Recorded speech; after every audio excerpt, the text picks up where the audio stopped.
అన్న నువ్వు నాకు ఫస్ట్ ఎఫ్డి గురించి తెలుసుకుందాం అన్నావు. చాలా మంది ఎఫ్డి చేయమంటారు. అసలు ఫిక్స్డ్ డిపాజిట్ అంటే ఏంటి?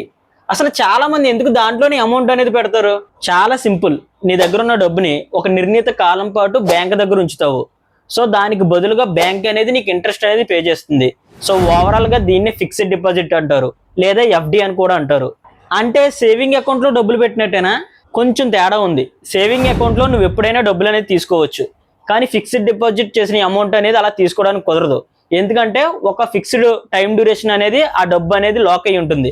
ఆ తర్వాత మాత్రమే నువ్వు తీసుకోవాలి, లేదా అంతకన్నా ముందు నువ్వు తీసుకోవాలంటే కనుక ఛార్జెస్ అనేవి పే చేయాలి. అందుకే సాధారణంగా సేవింగ్ అకౌంట్ లో ఉండే అమౌంట్ కంటే ఫిక్స్డ్ డిపాజిట్ చేసిన అమౌంట్ కే ఇంట్రెస్ట్ అనేది ఎక్కువగా వస్తుంది. అంటే ఎఫ్డి చేస్తే అసలు రిస్క్ ఏమి ఉండదా?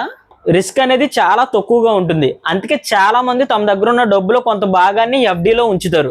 కానీ ఒక విషయం గుర్తుపెట్టుకో, ఎఫ్డి అనేది సేఫే గానీ దాంట్లో రిటర్న్స్ అనేవి తక్కువగా వస్తాయి. అంటే ఒక లిమిట్ అనేది ఉంటుంది.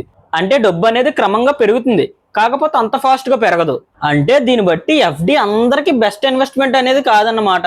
ఎగ్జాక్ట్లీ, ఎఫ్డికి దాని యొక్క ఉపయోగం అనేది ఉంది, కాకపోతే ప్రతి ఫినాన్షియల్ గోల్ కి ఎఫ్డి అనేది సొల్యూషన్ కాదు. అందుకే ఒక మంచి ఇన్వెస్టర్ అనేవాడు ఎప్పుడు కూడా వేరు ఇన్వెస్ట్మెంట్ల గురించి కూడా తెలుసుకుని ఆ తర్వాత తన గోల్ కి ఏదైతే సెట్ అవుతుందో దాన్ని ఎంచుకుంటాడు. సరే అన్న, నాకు క్లారిటీగా అర్థమైంది. అయితే మరి గోల్డ్ లో ఇన్వెస్ట్మెంట్ చేయడం ఎందుకు? అసలు బంగారంలో ఇన్వెస్ట్మెంట్ చేస్తే మనకు లాభాలు అనేవి ఎలా వస్తాయి? అదే మన నెక్స్ట్ ఎపిసోడ్.